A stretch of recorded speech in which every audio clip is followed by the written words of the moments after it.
Okay, modelers, so today we're going to do a bit of an inbox review of a very old kit. This thing, I don't know how long it's been around. I've had it for quite a while. And as you see by the box, it had been around a while before I got hold of it as well. So yeah, it is a very old kit, guys. It's a little airy one. This is a Heinkel ZWILLING, but it's the ZWILLING one, or however they say that's ZWILLING. But it's the glider tug, the one that's joined together with the common wing in the middle there with two fuselages put on it. Like I say, old kit, guys. I'm not expecting a lot from this one, and neither should you. I have had this open a long time ago, and I have tried to sort of repair the box as best I can. It's pretty old and tattered, but we'll have a look and we'll see what's going on in here. On the side there, as you can see, there's a couple of other older kits that were around at the time, the Gigant and stuff like that. On the other side, we've got a little bit of information about the bird itself, and we'll take the box off without trying to break it. Now, as you see, the instructions are old and faded and a bit yellowed looking, guys. Straight away when you look at it, you can see it's all raised panel lines. This is not a new kit by any standards, guys. So yeah, expect it to have those little things going on where you'll have to rescribe this, or you can do it with raised panel lines. Raised panel lines can look okay too if you do the right thing by them, but that's just part of the wing section. That's obviously the piece in between the two fuselages there. That was just sitting on top. We'll have a look at our instruction sheet. Now, the instruction sheet seems to be folded incorrectly in here, but it doesn't really matter. But it's written in Italian or something here, bit of information on the bird itself, but it's all written in a language that, yeah, I think it's Italian by looking at it. There's attention, so you've got a little bit of English up the top of that page, but then you've got your sprue call out there. Then you start with, looks like clear parts going into the fuselage up here.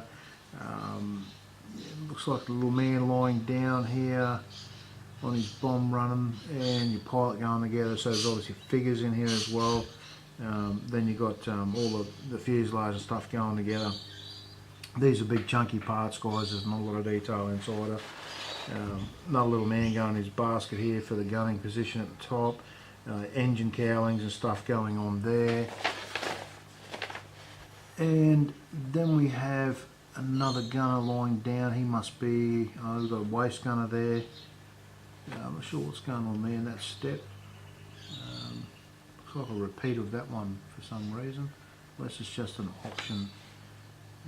But yeah, it looks like it's some sort of repeat, or maybe, yeah, a different option. Oh no, sorry, silly me, there's two fuselages in there, so there's two lots of them. And then your other gunner going at the turret gunner there as well. Landing gear. Looks like it's fairly fine, the landing gear, so something you have to be careful of. Here you've got a little gun laying down underneath here, and the gun in the belly.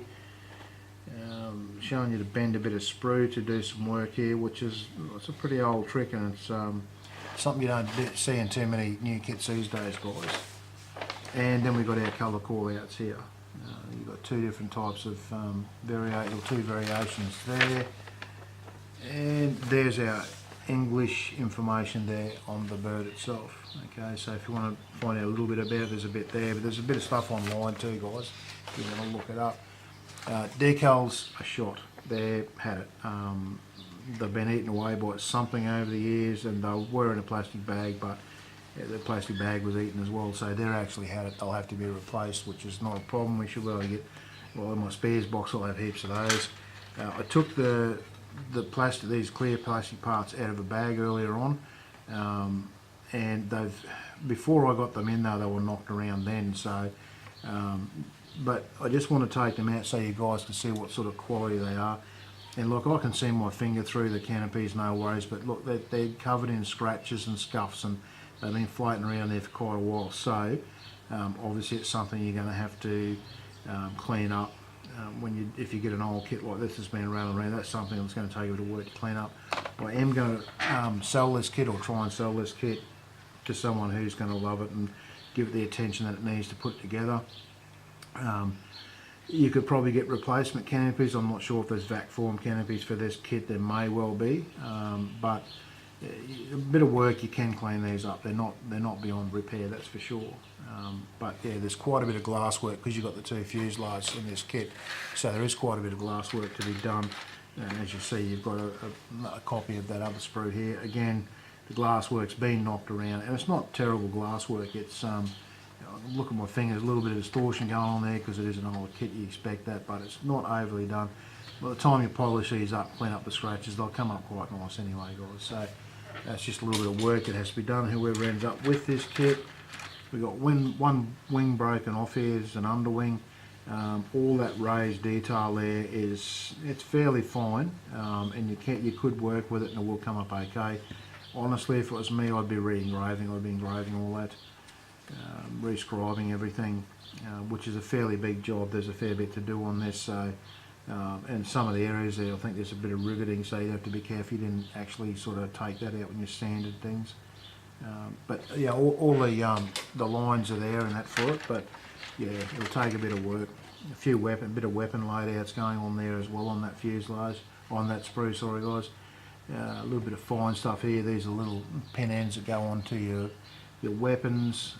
They'll have to be taken off there very carefully with a very sharp knife. Machine guns are very, very plain, big and chunky style, but like I say, very old kit. You're going to expect that. But yeah, it'll be built up to be something very, very different, guys, and that's what I was drawn to this kit the first time I was saying. I thought it's just something completely out of the blue. It's just something completely different. You put the hours into it, you will come up with quite a nice, different type of a bird. So this is the middle section again, all that raised stuff. It's all there. The panel lines are there. They're just raised. So again, there is a bit of flashing on this, but for a really old kit of this age, it's not overly bad. I've seen some there's that much flash hanging off it, but it's not too bad. And so far, the injector pin marks I've been spotting are all on the insides of things where they won't be seen, but we'll see if that carries on throughout the rest of it. Okay, these two sprues, I'll just do the top one, guys, because both sprues are exactly the same.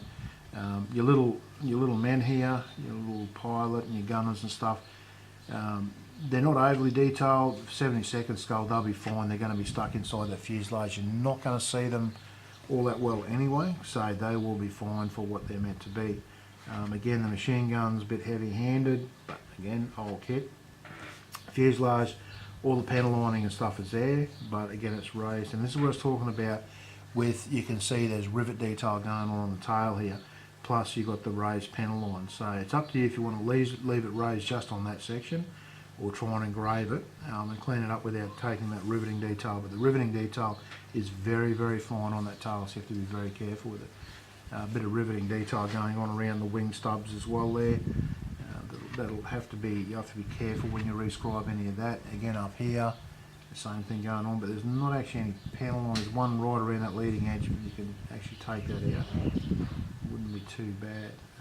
Again, I can't see any injector pin marks that should be in nasty places, and the flashing's not overly bad. Probably the injector pin marks inside the fuselage, obviously there, I would clean those up because you're going to have these big windows here. If you look across the other wall, you may see them, you may pick them up, but that's about the only place I can see it really would need the work to do that, guys. I think everything else is in fairly good places.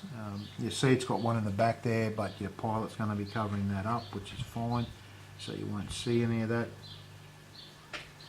But yeah, it's not too bad. I'm just looking at where the little man's going to lie here, up in the nose, injector pin mark, but he'll be laying over the top of that, so you're not going to have to worry about that one as well.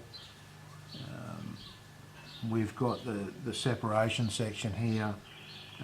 The panel section, that's got a couple there too. There are spots where they'll be very easy to clean up, those two there. They're not a problem at all. But again, the fine detail it's supposed to be really fine. It's acceptable, and for an old kit, it's not too bad, to be honest. Like, I've seen much worse, believe me, guys, with these really old kits. So it's all quite nice. There's some grab handles there. Got a bit of flashing around those. To be very careful trying to clean that up. Most of it you could do while it's still on the sprue, you trim it up with a really sharp knife. You should be able to get rid of most of that, but the rest of it doesn't look too bad, guys. Like I say, I won't worry about taking the other sprue out of there because it's all the same stuff anyway. They're just a copy of each other. But that's what you're getting in there is actually quite good for a kit of this age, guys. Let's say sometimes you'll get kits of this age that are just really nasty. So do a bit of research and stuff before you buy old kits to make sure you know what you're actually getting. And like I say, when I bought this one, I knew I was buying it for the fact that it was something different. It was a different type of build, so I knew what to expect. I'd done some research. I knew what work would have to be done to bring this up to scratch, up to what I wanted, and I accepted that. It was acceptable to me for what I wanted. So, and the other thing is too, if you buy older kits, guys, make sure you open it up, check your clear parts. If they're not damaged, put them straight into a nice clear plastic bag to protect them, so they don't end up absolutely near on destroyed. Like these things are, well, they're still usable, but they're not in great position. And the other thing, always your decals, check them out straight away. And these ones were pretty much beyond it when I got them. Put them in a plastic bag and I didn't save them. Something got, well, I don't know whether it was already there, but something actually ate the plastic bag as well. But I didn't find any sort of stuff on the bottom of the box, which was strange. It was just the bag that went in and attacked them. But anyway, these things happen, I guess. But luckily, those sort of markings are pretty easy to come by. I've got bags full of spares that I've kept aside there for just this sort of occasion where you'll actually need to pull those out and use them again. But anyway, guys, that's pretty much all I can tell you about this. Very basic, but something very different. I hope you enjoyed the review, guys. Like always, check out my links down below there. If you haven't subbed to the channel, hit the sub down there. Hit the like button if you like the video. Like always, guys, drop some comments down there. Love hearing comments. Some of you guys may have built this kit. Some of you may know a lot more about it than I do. Yeah, love chatting with you guys. So anything you got to say, put it down there, guys. I always try and read the comments, and I really do try and keep up with answering you guys back to keep up with it all. But anyway, like always, guys, thank you very much for watching. I'll see you in the next video.